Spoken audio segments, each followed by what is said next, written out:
السلام عليكم ورحمة الله وبركاته. أهلا بكم في فيديو جديد على قناة ترند اليوتيوب.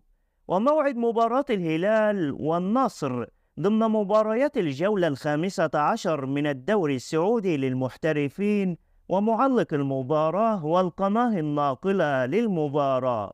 ولو أول مرة تشوف القناة بتمنى تعمل لايك للفيديو وتشترك في القناة وتفعل زر الجرس لكي يصلك إشعار بكل فيديو جديد يتم تنزيله على القناة.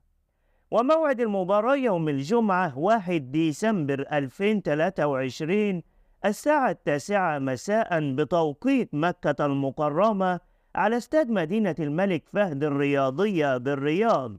معلق المباراة فارس عوض ومدحت شلبي وأحمد النفيسة. وسوف يتم بث المباراة على قناة SSC الأولى والخامسة HD و SD. وفي نهاية الفيديو بتمنى تعمل لايك وتشترك في القناة وتكتب توقعاتك لنتيجة المباراة.